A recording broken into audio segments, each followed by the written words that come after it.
Magandang umaga sa ating lahat. Ito na ang update sa lagay ng ating panahon. Patuloy ang pag-iral ng southwest monsoon yung hanging habagat sa malaking bahagi ng Luzon at itong kanlurang bahagi ng Visayas at sa Mindanao ngayong araw. Kaya sahan natin itong maulap na kalangitan at mataas sa tsansa ng mga kalat-kalat na pagulan, pagpulong at pakilat sa western section of Luzon. So sa mga areas ng Ilocos Region, Zambales, Bataan, Occidental Mindoro at Palawan, asahan natin ang mga bakulan o yung mga tuloy-tuloy na pagulan ngayong araw sa mga banggit na lugar. Kaya sa mga areas na ito, maging handa tayo sa mga banta ng pagbaha at pagbuho ng lupa kung tuloy-tuloy ang pagulan na ating mararanasan. Mas maliwala sa panahon naman ating inaasahan sa Metro Manila at sa nalalabing bahagi ng ating bansa. Doon pa man, posible pa rin yung early morning thunderstorms dito sa western section ng malaking bahagi ng Luzon, itong western section ng Visayas at sa Mindanao. So for the remainder of the day, magiging maliwalas na ating panahon, ngunit posible mo rin mga thunderstorms sa late afternoon to evening. Over the weekend hanggang early next week, asahan natin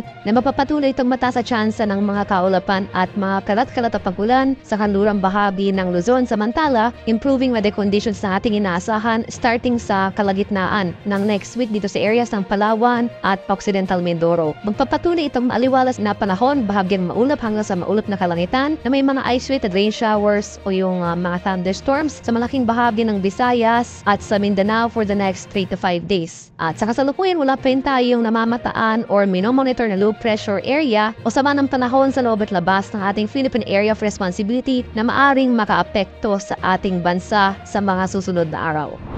At para naman sa magiging lagay na ating panahon ngayong araw dito sa Luzon, dahil sa pag-iral ng habagat, asahan pa rin natin ang mataas na tsansa ng pagulan ngayong araw sa bahagi ng Ilocos Region, itong areas ng Zambales, Bataan at Occidental Mindoro. Kaya maghanda pa rin tayo sa mga posibleng pagbaha sa mga lugar na ito. Mas maliwanag sa panahon naman dito sa Metro Manila at sa nalalabing bahagi ng Luzon. Kung pa man, inulit ko po, posible pa rin yung mga early morning thunderstorms. So magiging mas panandali alam yung mga pagulan na ito at magiging mas maliwalas na ating panahon simula umaga sa tanghali. So mainit at marisang ang panahon na ang ating inaasahan for the remainder of the day. Pero pagsapit naman ng late afternoon to evening, nandyan muna yung mga tsansa ng mga panandaliang pagulan na dala ng thunderstorms. Maximum temperature forecast para sa lawag ngayong araw, posibleng umabot ng 31 degrees Celsius. 23 degrees naman dito sa bahagi ng Baguio City at 34 degrees Celsius sa bahagi ng Tagadraw. Maximum temperature forecast para sa Metro Manila ngayong araw, posibleng umabot ng 32 degrees Celsius. 31 degrees naman sa area ng Tagaytay at 32 degrees Celsius sa bahagi ng Legazpi.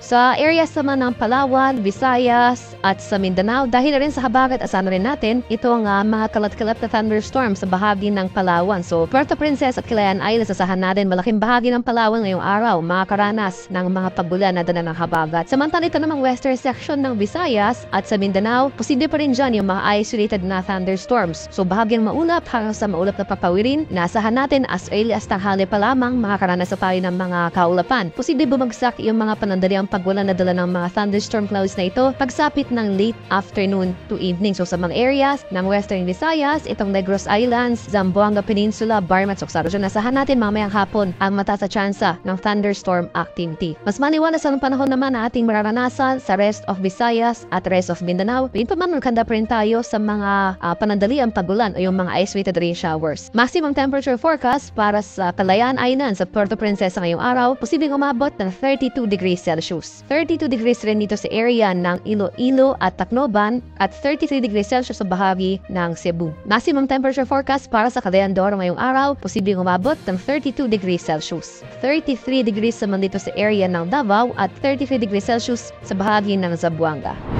Sa kalagayan ng ating karagatan, sa kasalukuyan, wala pa rin nakataas na gale warning sa anumang baybay na ating kapuluan at banayad hanggang sa katamtamang pag-alon na ating inaasahan sa malaking bahagi ng ating bansa. Gayun pa man, iba yung pag-iingat pa rin sa ating mga kababayan na maglalayag sapagkat kung meron tayo offshore thunderstorm activity, especially dito sa western section ng ating bansa dahil umiira yung habagat, so most likely mataas yung tsansa ng ating thunderstorm sa western section, maghanda pa rin tayo sa mga banta ng mga bahagyang paglakas ng ating mga hangin, kakibot dito ang bahagyang pagtaas rin ng ating mga alon.